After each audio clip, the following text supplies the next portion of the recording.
Deep beneath a mountain in northern Spain, at the bottom of a cave shaft that plunges 13 meters straight down into the earth, archaeologists found a pit filled with bones.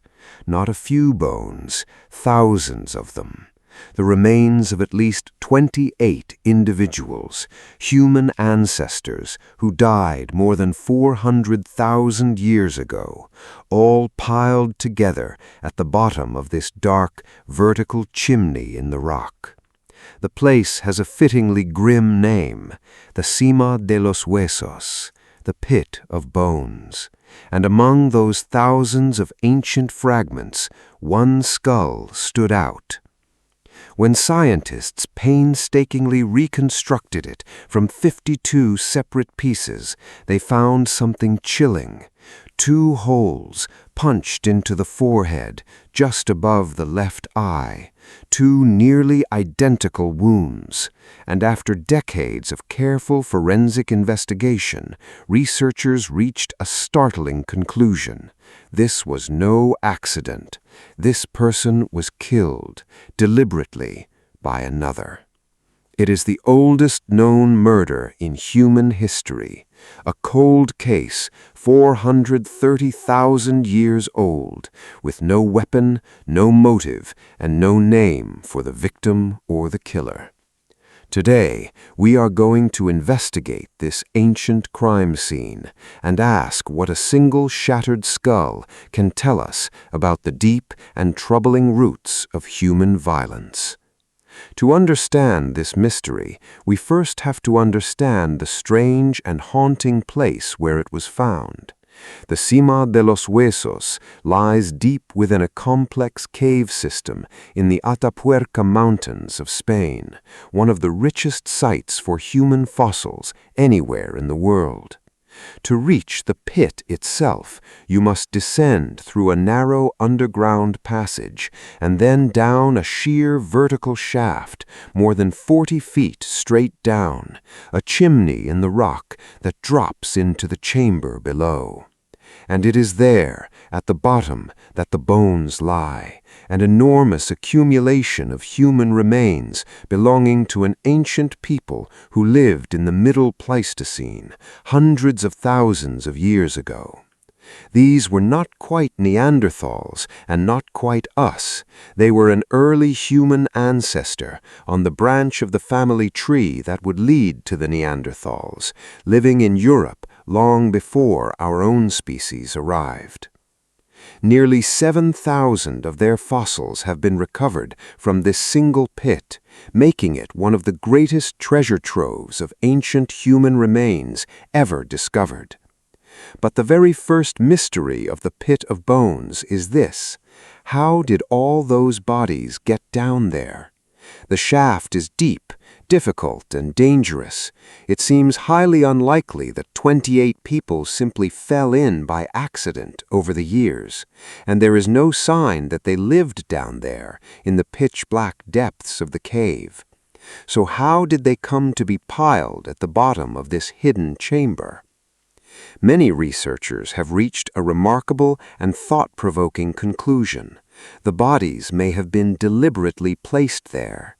That is, the living may have carried their dead to the top of the shaft and dropped them down into the pit on purpose, as a way of dealing with the dead. If that is true, then the Sima de los Huesos may represent something extraordinary, some of the earliest evidence of intentional treatment of the dead in the entire human fossil record, a hint that these ancient people had begun to do something meaningful with those who died hundreds of thousands of years ago. The pit, in other words, may be one of the oldest cemeteries on Earth. And it is within this ancient place of the dead that the murder victim was found. The skull is known simply and scientifically as cranium 17. When it was discovered, it was in fragments, 52 pieces scattered among the other bones. Patiently, over many years, researchers pieced it back together, like assembling a shattered puzzle, until the skull was nearly whole again. and when it was reconstructed, the wounds became clearly visible. Two distinct holes penetrating the bone of the forehead, side by side, just above where the left eyebrow would have been. These were not small marks, they were significant fractures, each one punching through the skull. And the presence of these two wounds set off one of the most fascinating forensic investigations in all of archaeology, an attempt to solve a killing that happened before our own species even existed.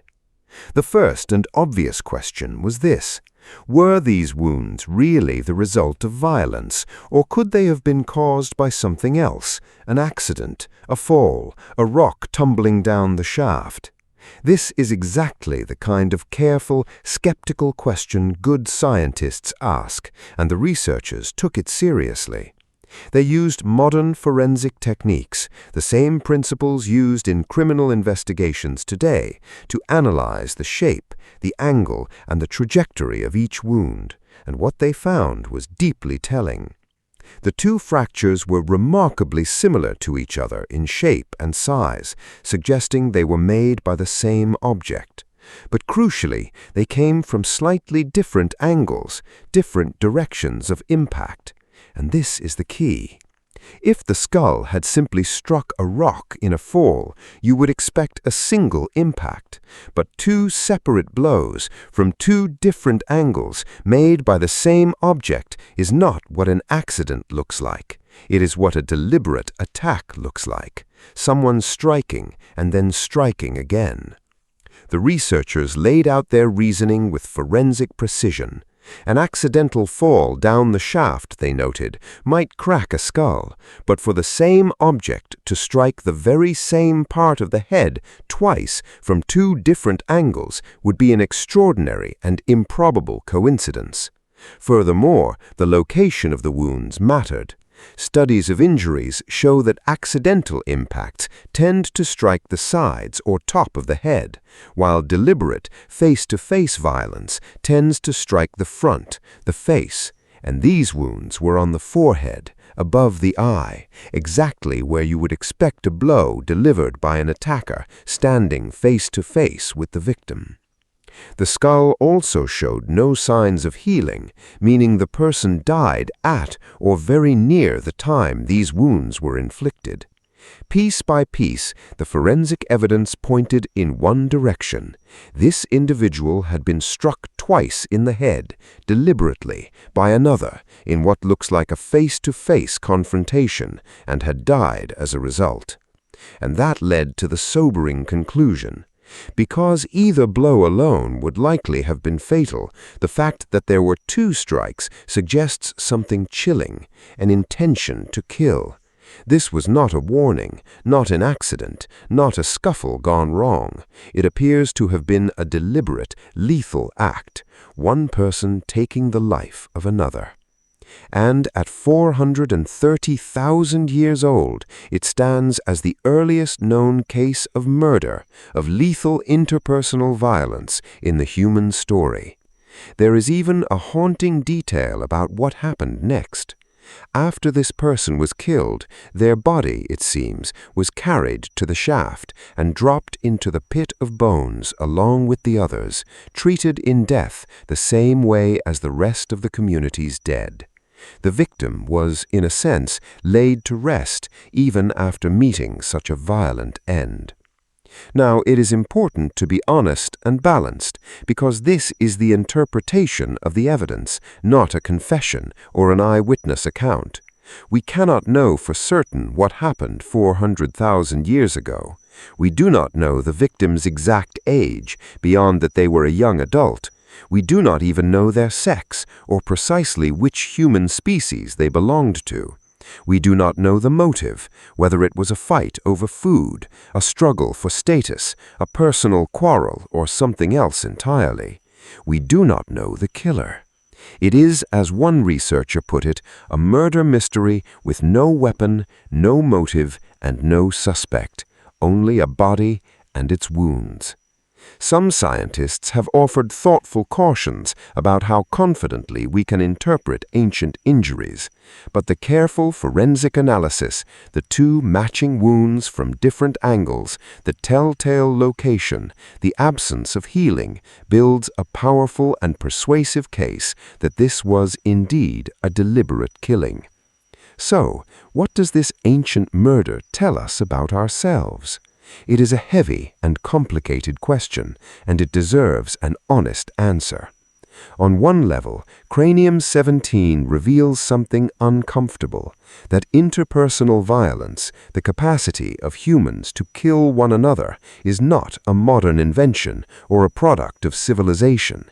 It reaches back hundreds of thousands of years, deep into our evolutionary past, before our own species even existed. The tendency toward conflict, toward violence, appears to be a very old part of the human story. But we should be careful not to draw too dark a conclusion, because the very same site tells another, more hopeful story at the same time. Remember, the Pit of Bones may also be one of the earliest examples of caring for the dead, of a community carrying its lost members to a special place. So the Cima de los Huesos captures both sides of human nature in one location, the capacity for violence and the capacity for ritual, meaning, and care, the murder and the burial. Both are ancient, both are human. And perhaps that is the deepest lesson of this 430,000-year-old cold case.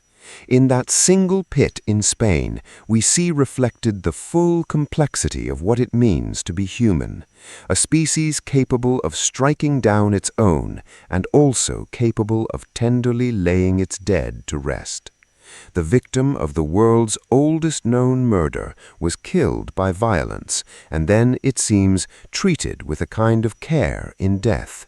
We will never know their name, never solve the crime, never learn the reason, but across 430,000 years, their shattered and reconstructed skull still speaks to us, telling a story as old as humanity itself, a story of darkness and of meaning, intertwined in the deep and ancient roots of who we are.